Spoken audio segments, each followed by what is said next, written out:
Dans cette vidéo, on présente les convertisseurs CCCA.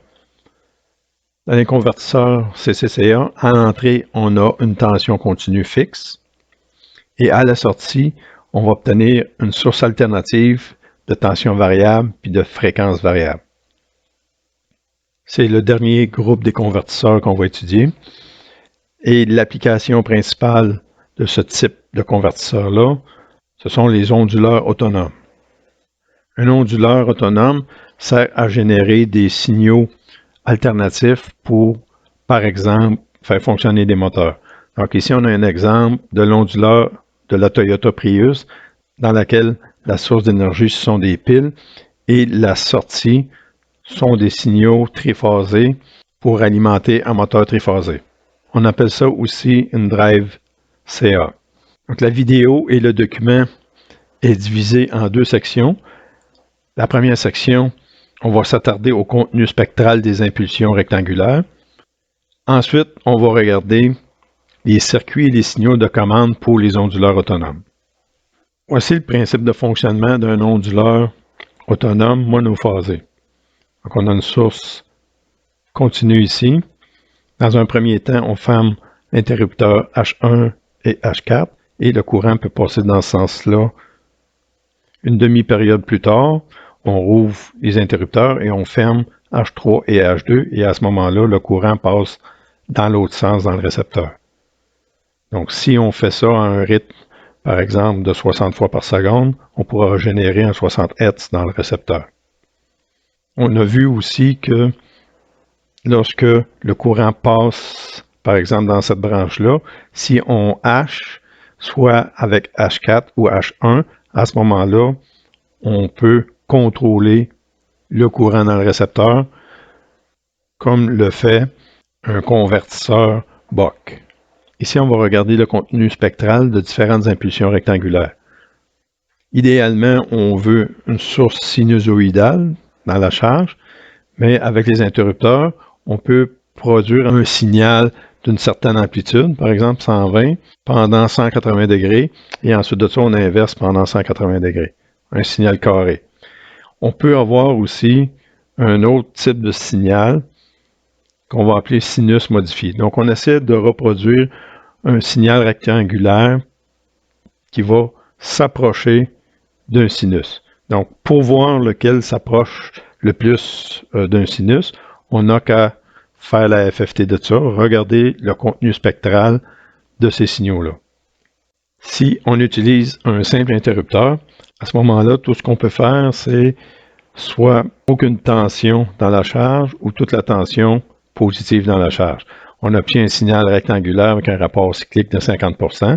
Si on désire pour ce signal-là obtenir la même valeur efficace qu'une sinusoïde, alors quelle doit être la valeur de la tension? Donc la valeur efficace d'un signal carré, c'est cette valeur-là, et la valeur efficace d'un sinus d'amplitude de 1 volt, c'est cette valeur-là. Pour une tension V égale à 1, les deux signaux ont la même valeur efficace à la fin de chaque période. Donc on peut regarder ça avec PSpice. Donc, on a un signal unipolaire ici et on a un signal sinusoïdal ici. Donc, les deux, en fin de la même période, ont la même valeur efficace, 0.707.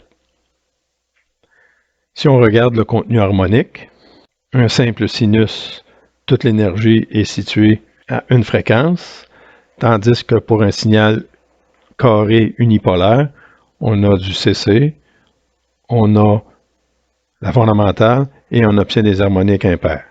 Avec 4 interrupteurs, on est capable d'inverser le signal dans la charge et obtenir un signal bipolaire de 180 degrés. Donc la composante CC va être 0 parce que c'est symétrique par rapport à l'axe 0. Donc pendant une demi-période, le courant dans un sens et pendant l'autre demi-période, le courant dans le sens contraire. Un signal bipolaire comme ça peut avoir la même valeur efficace qu'un signal sinusoïdal. Donc, si on compare ça, donc la tension V doit être radicale 2 sur 2. Donc, si la tension est de radicale 2 sur 2, les deux signaux ont la même valeur efficace. Pour un signal bipolaire, on n'a plus de composante continue. L'amplitude fondamentale est augmentée. Puis on a une augmentation des harmoniques impaires. On a une présence du troisième harmonique également. Maintenant, si on prend un signal rectangulaire de 120 degrés, on peut trouver la tension de la pile pour obtenir la même valeur efficace qu'un sinus. On voit la valeur ici obtenue. Avec PSpace, on voit qu'en fin de période, ici, les deux ont la même valeur efficace. Donc, on a besoin d'une amplitude de 0.866 par rapport à l'amplitude d'un sinus. Donc, comme c'est un signal unipolaire, on va avoir une composante CC. Donc, il y a une composante continue, l'amplitude fondamentale est faible et il n'y a pas de troisième harmonique. Maintenant, si on prend un signal bipolaire rectangulaire de 120 degrés, donc encore une fois, ça va nous prendre 4 interrupteurs.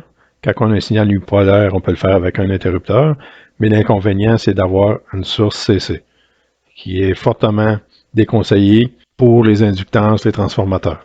Encore une fois, ici, on a la même valeur efficace en fin de période pour les deux types de signaux. Et si on regarde le contenu harmonique du signal bipolaire rectangulaire, il n'y a pas de composante continue, l'amplitude fondamentale est plus élevée, il n'y a pas de troisième harmonique. Les signaux MLI, M c'est pour la modulation de largeur d'impulsion, en anglais on va dire du PWM, donc il est possible de générer des signaux sinusoïdaux à partir d'un train d'impulsion. Si on regarde ici, la valeur moyenne d'un signal rectangulaire va dépendre de son temps de conduction sur la période. Donc ici, la valeur moyenne est une certaine valeur, et ensuite, pour cette période-ci, elle est plus élevée. Donc, on peut ajuster le rapport cyclique d'un signal rectangulaire de façon à ce que sa valeur moyenne varie continuellement et suive la valeur d'un sinus. Donc ici, on a un exemple avec simplement quelques largeurs d'impulsion, mais on peut augmenter le nombre d'impulsions rectangulaires autant qu'on veut. La partie gauche montre différents types d'impulsions qui peuvent être générées et les différents contenus harmoniques. Donc avec les signaux de commande appliqués aux interrupteurs, il va être facile de changer la largeur d'impulsion sur une période en prenant des périodes très petites de façon à ce que la valeur moyenne suive un sinus. Donc en utilisant une période très petite par rapport à un sinus, on va être capable de générer plusieurs cycles dont la valeur moyenne va suivre celle d'un sinus. À ce moment-là, dans le spectre de sortie, pratiquement toute l'énergie va être située à la fréquence du sinus générée par les valeurs moyennes des impulsions. Maintenant, pour les circuits onduleurs, je vais présenter les chronogrammes des commutations des interrupteurs. Ici, on a un onduleur monophasé et sa représentation avec des interrupteurs.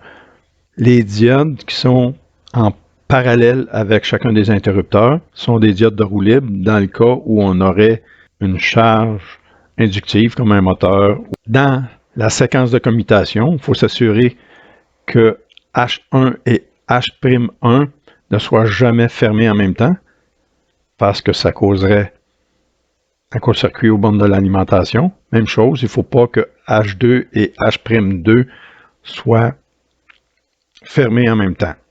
Donc, je vais présenter les chronogrammes pour la commutation avec une commande de 180 degrés et puis de 120 degrés. On remarque que H1 et H', donc H1 est dans le haut, H' est dans le bas. Donc, il faut toujours faire un parcours H1, H2' ou bien H2, H1'.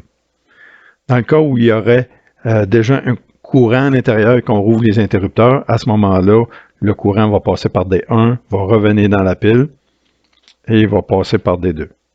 Même chose qui est dans ce sens-là, lorsqu'on va ouvrir les interrupteurs, donc ça va passer par la diode de roue libre et ça va revenir dans l'autre sens. À ce moment-là, l'énergie emmagasinée dans la charge est retournée dans la source. Lorsqu'on a un moteur, à ce moment-là, le moteur va fonctionner en génératrice et va retourner de l'énergie dans la source. Donc, en haut, ici est présenté le chronogramme pour un pont monophasé pour une commande 180 degrés ou bien à onde carrée. Donc, on voit ici que c'est H1 et H2' qui conduisent. Ensuite, c'est l'autre branche qui conduit, H2 et H1', et ainsi de suite. Ce qu'on voit par la suite, ce sont les formes d'ondes pour une charge inductive ou une charge capacitive. Donc, je vais passer par-dessus pour l'instant parce qu'on va travailler avec une charge résistive au début. Mais la séquence de commutation reste la même. Voici un onduleur monophasé à commande 180 degrés. On reconnaît que c'est une commande à 180 degrés quand on regarde la largeur d'impulsion sur la période. On voit ici que la durée de l'impulsion est la moitié de la période. Donc la période, c'est 360 degrés et la commande ici est de la moitié, donc 180 degrés. Les autres paramètres de l'impulsion demeurent les mêmes partout dans le circuit. Seul va changer le délai, le temps de délai. Donc ici, au temps zéro, c'est celui-là qui commute et c'est celui-là qui commute parce qu'on a un TD0 ici. Et 180 degrés plus tard, TD10, c'est ceux-là qui vont commuter. Et bien sûr, l'impulsion ici ne dure que 10 millisecondes. Donc, lorsqu'il va ouvrir, celui-là ici va fermer. Même chose pour les IGBT d'en bas. Lorsque lui va ouvrir, celui-là va fermer. Si on regarde par rapport à la référence ici, la sonde bleue et la sonde verte, ce sont deux sondes de tension. Donc, la sonde verte, la tension est comme ça ici. Et la sonde bleue, c'est celle-ci. Donc, on voit que les deux tensions sont déphasées de 180 degrés. Et si on regarde la différentielle, avec la sonde différentielle ici, on voit que le signal, c'est celui-là ici. Donc, on a généré aux bandes de la charge un signal qui varie entre moins 100 et plus 100. On peut regarder la FFT de ça. Comme la période était de 20 millisecondes, la fréquence fondamentale va être de 50 Hz. Et on a la valeur crête de la tension qui se trouve être 123 volts. Ça nous donne une valeur efficace qu'on peut trouver qui est 70% de ça. On remarque aussi des harmoniques impaires. Ce qu'on peut constater aussi, c'est que Z1 et Z4 conduisent durant le premier demi-cycle, et ensuite, ce sont les deux autres, Z3 et Z2, qui conduisent durant le demi-cycle suivant. Dans un onduleur monophasé commande 1 tiers, 2 tiers ou commande 120 degrés, la branche Z5, Z8, ici, va conduire pendant 120 degrés, et ensuite, 180 degrés plus tard, c'est cette branche-là qui va conduire pendant 120 degrés. La période va dépendre de la fréquence qu'on veut générer. Dans notre cas ici, 20 millisecondes, ça correspond à 50 Hz.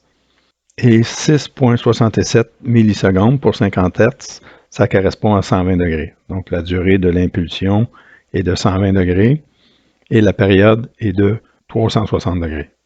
Le temps de retard est de 30 degrés ici et le temps de retard ici est de 30 degrés plus 180 degrés. Donc, on a 1,67 plus 10 millisecondes qui correspond à la moitié de la période ici, 180 degrés. Donc, les largeurs d'impulsion demeurent identiques, les périodes demeurent identiques, les temps des impulsions de commande, ceux-là ici sont ensemble et ceux-là sont ensemble décalés de 180 degrés. Si on met des sondes de tension au point A120 ici et B120, on obtient des figures rouges. Par exemple, au point A, on voit que la tension passe de 50 volts à 100 volts, ça redescend comme ça. Donc, on a cette forme-là. Au point B, on a la forme verte. Et la tension différentielle, c'est le signal bleu. Donc, on obtient au bande de la charge un signal bipolaire à la fréquence déterminée par la période ici. La FFT de ça, on voit qu'à 50 Hz, la fondamentale est là et que son amplitude est de 106 volts. Si on veut faire une analyse paramétrique, on sort le composant paramètre et on voit ici que la fréquence, le paramètre ici, on l'a baptisé FREC pour la fréquence et 1 sur fréquence, c'est la période. Donc si 1 sur fréquence fois 12, ça correspond à 30 degrés. Et 2 divisé par 3 fois la fréquence, ça nous donne 120 degrés. Et 1 sur fréquence, c'est la période qui nous donne 360. C'est les mêmes valeurs ici. Et au niveau du retard qui est de 30 degrés, ici, on doit avoir un retard de 30 degrés plus 180 degrés. Donc, on rajoute plus 0,5 sur FREC. Même chose ici. Donc, cette branche-là est 180 degrés plus tard. Cette branche-là est au départ à 30 degrés. C'est amorcé à 30 degrés. Et ici, 30 degrés plus 180. Et les largeurs sont de 120 degrés. Ici, on a un exemple de feuille de calcul qui nous permet de trouver la période et la largeur d'impulsion en fonction de la fréquence. On a un exemple pour un onduleur monophasé commande 180 et un onduleur monophasé commande 120. Ici, on a les retards des impulsions V1 et V4 et V2 et V3. Donc, V1 et V4 sont ensemble. Au temps 0, V2 et V3, 180 degrés plus tard pour 50 Hz. Et ici, on a 1,67 millisecondes et 180 degrés plus tard, 11,667. Lorsqu'on fait une analyse, les paramètres de l'analyse, vous voyez ici, il faut ajuster. Donc, comme je veux obtenir un signal de 50 Hz, la période, c'est 20 millisecondes, et ici, j'ai fait une analyse sur 2 périodes, de façon à ce que la FFT nous donne un beau signal. On doit faire une durée d'analyse sur un multiple de la période du signal qu'on veut pour obtenir une bonne FFT. Pour un onduleur triphasé, en entrée, on a une source DC, et à la sortie, on a 3 phases. Donc, c'est les points ici, V1, V2 et V3. Entre la phase 1 et la phase 2, on a 120 degrés. Entre la phase 2 et la phase 3, on a 120 degrés aussi. Et pour la commutation entre la partie du haut et la partie du bas, on a 180 degrés. Donc, ils doivent jamais conduire en même temps. On peut aussi, dans un onduleur triphasé, avoir un convertisseur CCCC, donc soit un convertisseur élévateur ou abaisseur, de façon à obtenir la tension bus que l'on désire à partir d'une tension disponible à l'entrée. Tout comme dans un réseau triphasé, on peut intervertir 2 lignes, par exemple, pour changer la direction d'un moteur triphasé. Dans un onduleur, on va pouvoir faire ça simplement en modifiant la séquence de commutation des interrupteurs. Dans cette partie-là, on va simuler un circuit onduleur triphasé avec différents signaux d'attaque des interrupteurs. Donc, on va avoir des signaux d'attaque de commande 180 et 120 degrés, ou 1 tiers, 2 tiers. On va vérifier que les formes de signaux générés forment bien des signaux triphasés et que la fréquence de ceux-ci peut être ajustée à une valeur désirée. On va également vérifier le spectre harmonique des signaux de sortie afin de comparer la performance des signaux d'attaque sur le rendement des conversions CCCA. On va débuter avec un onduleur triphasé commande 180 degrés.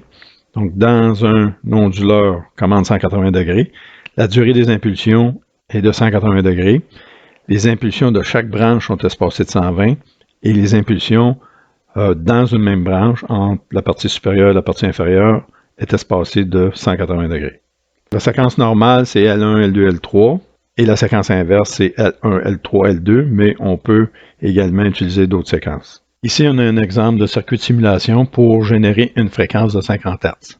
Donc, la période, la largeur d'impulsion puis le retard sont calculés pour fonctionner à 50 Hz. Si on regarde la séquence de commutation ici, pour, par exemple, faire tourner un moteur dans un sens, on suit la séquence en bleu. Si on veut le faire tourner dans l'autre sens, on suit la séquence en rouge. Donc, si on commence avec la séquence en bleu, à l'instant 0 ici, H1 doit fermer et sa durée de conduction doit être de 180 degrés. H'2 doit fermer et conduire pendant 120 degrés. Et H3 doit conduire pendant une durée de 60 degrés. Les deux impulsions ici, H'2 et H3, ce sont des impulsions qui ne se répètent pas. C'est tout simplement pour obtenir une forme de signal correct au début de la simulation. Par la suite, ici, on voit bien qu'on a H1, H1', H1, etc. C'est périodique. Même chose pour H2. Et ils sont décalés de 120 degrés. Donc, si on regarde à l'instant 0, H1 est fermé. Sa durée est de 180 degrés. Donc, la période pour 50 Hz, c'est 20 milli. Donc 180 degrés, ça va être la moitié de ça.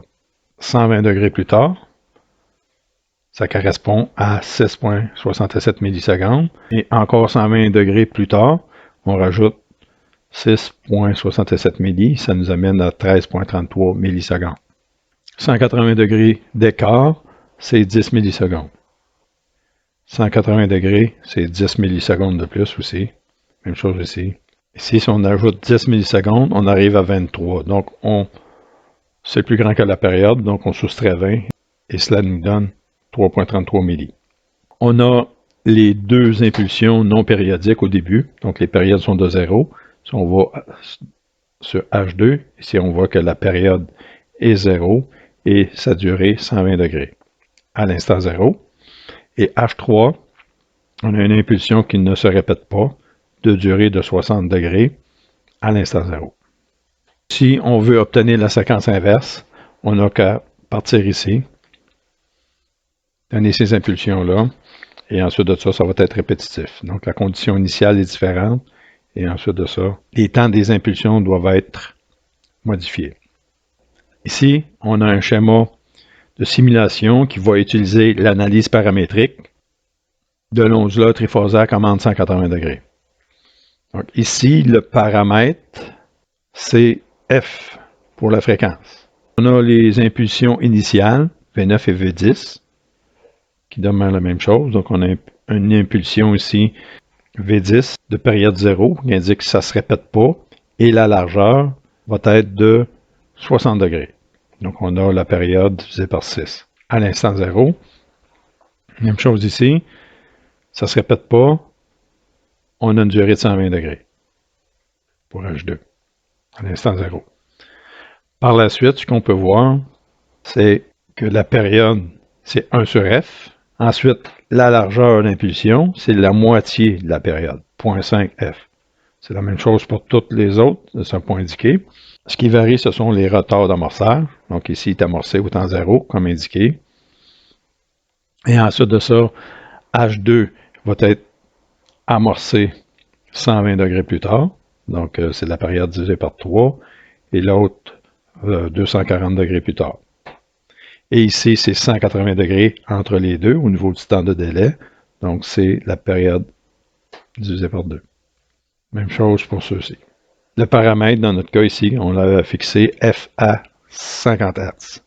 Si on met des sondes et qu'on va vérifier les résultats, ici, ce sont les signaux ligne-ligne en sortie de l'onduleur.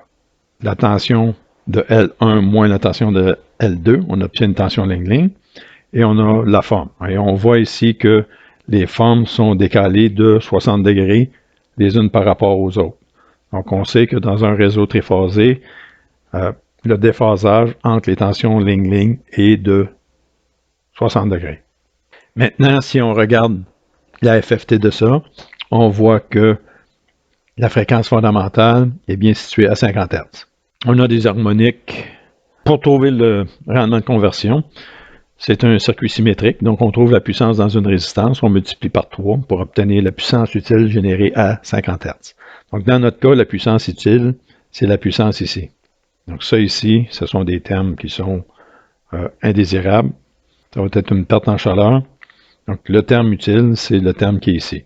Donc, dans notre rendement, on va savoir la puissance qu'on obtient utile ici à 50 Hz versus la puissance active fournie par la pile à l'entrée. Donc, ce qu'on obtient ici, c'est la valeur crête du courant. La puissance dans la résistance due à la fondamentale, c'est RI carré, et ça nous donne une valeur de 45,36 watts. Pour résistance, ça nous donne 142 watts. Et le rendement, on va regarder par rapport à la puissance de la source, qui était de 158. Donc, on obtient un rendement d'environ 90%, avec un onduleur triphasé à commande 180 degrés. Maintenant, on va regarder l'onduleur triphasé à commande 120 degrés. La durée des impulsions va être de 120 degrés. Les termes en bleu sont pour l'onduleur à commande 180. Les termes en vert sont pour un onduleur à commande 120. L'impulsion de 120 degrés est centrée dans une fourchette de 180 degrés. Encore une fois, les impulsions de chacune des branches est décalée de 120 et les impulsions entre la branche supérieure et la branche inférieure est décalé de 180 degrés aussi. Donc, pour centrer l'impulsion, donc on lui donne un décalage de 30 degrés comme ça. Ensuite, il va conduire 120 degrés et ensuite de ça, il va ouvrir encore pendant un 30 degrés. Ce qui fait que l'impulsion de 120 degrés va être centrée dans la fourchette de 180 degrés. Donc, c'est pour ça qu'on a un 30 degrés ici au départ. Donc, on a 30 plus 120, ça nous donne 150, plus 120, 270. Et dans ce sens-là, on a 30 plus 180, 210, 330. Et ici, vu qu'on déborde, on revient à 90. Donc, on fait 270 plus 180 moins 360 nous donne 90 degrés. Encore une fois, dans l'onduleur triphasé, on a une source d'entrée continue qu'on peut faire passer dans un convertisseur pour changer la valeur si désiré. Sinon, on peut avoir directement la source de tension sur le bus ici. Et on applique la séquence de commande pour obtenir en sortie des signaux triphasés. On a un exemple de calcul ici pour générer une fréquence de 50 Hz. Pour 50 Hz, la période est de 20 milli. Donc, tout partout, les périodes sont de 20 milli. Tout partout, les largeurs d'impulsion sont de 120 degrés ou 6,67 milli. Sauf au début, ici, au niveau de la séquence, on a une condition d'initialisation où H'2 va avoir une période de 0, donc ne se répète pas, et d'une durée de 60 degrés à l'instant 0. Donc ici, V1, V2, V3, ce sont les trois résistances qui sont reliées à V1, V2, V3 ici. Si on veut utiliser l'analyse paramétrique pour simuler le circuit d'un onduleur triphasé à commande 120, on va utiliser un paramètre, par exemple, F. Donc, on va mettre sa valeur à 50. Et la période, c'est 1 sur F. Et la largeur d'impulsion, c'est 120 degrés. Donc, c'est la même chose pour les autres. Elles ne sont pas indiquées. Ce qui est indiqué par la suite, c'est tout simplement les temps d'amorçage. Donc, ici, on a 0, la période sur 3, et 2 fois la période sur 3. Donc, on a 120 et 240. Et on a 180 degrés ici de distance entre les deux. Donc 0 et puis la période divisée par 2. La séquence est la même.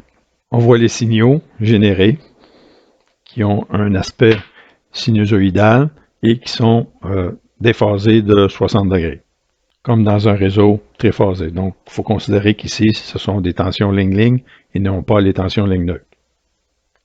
Si on fait une FFT du courant dans la résistance R7, donc on voit que la fréquence de la fondamentale est bien 50 Hz.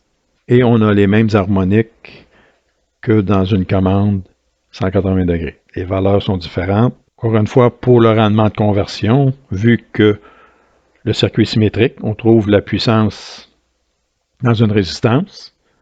Et on multiplie par 3 pour obtenir la puissance utile générée à 50 Hz. Donc la puissance utile, c'est la puissance à 50 Hz. Encore une fois, ici, au niveau des harmoniques, ce n'est pas de la puissance utile, c'est de la perte en chaleur. Donc, la puissance dans la résistance à la fondamentale, c'est la valeur de la résistance fois le courant au carré à la fondamentale. Ça nous donne 35,5 watts, 3 résistances 106,5 watts. Et le rendement, on va comparer la puissance utile à la puissance active fournie par la source. Et ça nous donne un rendement de 90%. La puissance active de la source, c'est l'average de la puissance de la source. Si on compare les résultats pour une même tension DC à l'entrée, si on regarde la commande 180 versus la commande 120, on s'aperçoit que, premièrement, le courant dans la résistance pour une commande 180 degrés est plus élevé que celui dans une commande 120 et les rendements sont semblables.